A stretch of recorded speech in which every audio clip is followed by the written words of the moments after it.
Selamat pagi Bapak, Ibu, Saudara-saudari yang dikasihi Tuhan.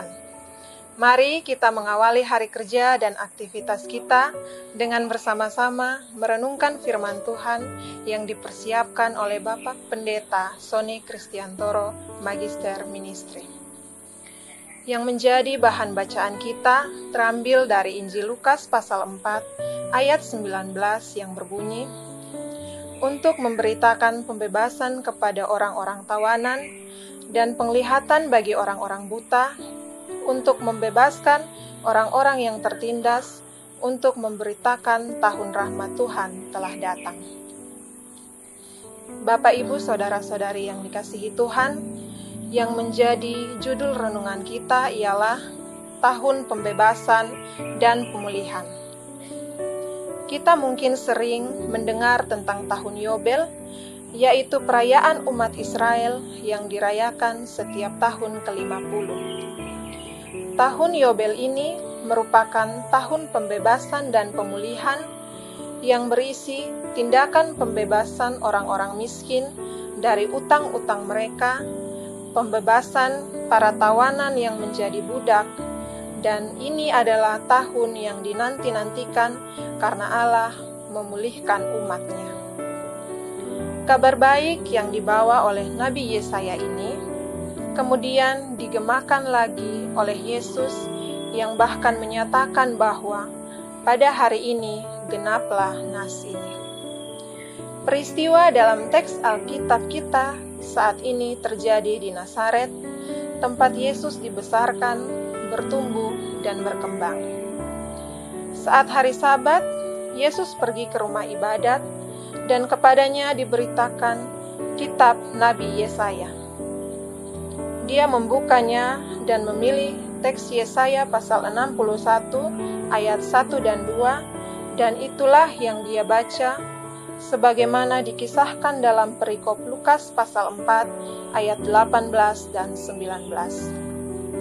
Bersama dengan orang miskin pada ayat yang ke-18, kabar baik juga diberitakan kepada kelompok tertentu, para tawanan atau tahanan, orang-orang buta atau penyandang disabilitas, dan orang-orang tertindas. Banyak dari antara orang miskin ini yang menjadi tawanan atau tahanan karena ada yang menjadi tawanan perang, karena utang, juga karena masalah kejahatan lain, demi memperjuangkan kelangsungan hidupnya. Sebagian dari mereka mengalami sakit secara fisik, antara lain buta, dan mereka tidak memiliki kemampuan ekonomi untuk menyembuhkan penyakitnya. Banyak dari orang miskin ini yang tertindas karena kesulitan ekonomi yang tidak dapat mereka atasi, karena orang kaya dan pejabat berlaku tidak adil atas mereka.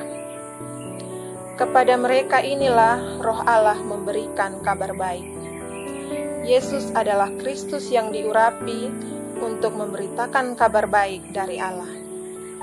Dalam bagian Alkitab selanjutnya, Yesus pergi ke berbagai tempat untuk mengajar dan menyembuhkan, sehingga banyak orang dapat melihat keselamatan dan pemulihan yang ditawarkan Allah. Jadi, karena Yesus datang untuk menghadirkan pembebasan dan pemulihan bagi mereka, maka hal itu juga menjadi tugas kita dalam memberitakan tahun rahmat Tuhan yang memberikan pembebasan dan pemulihan bagi mereka yang miskin dan menderita. Institusi pendidikan dan gereja harus berupaya keras supaya bisa membawa pembebasan dan pemulihan ini dalam program-program di kehidupan nyata.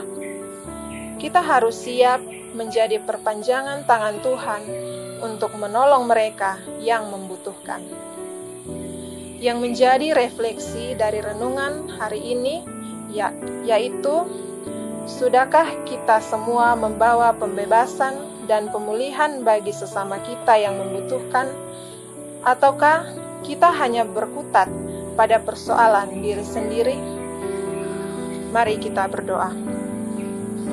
Ya Tuhan, mampukan kami menjadi sosok pembebas dan pemulih bagi sesama kami yang sedang dalam pergumulan dan kesulitan hidup. Amin.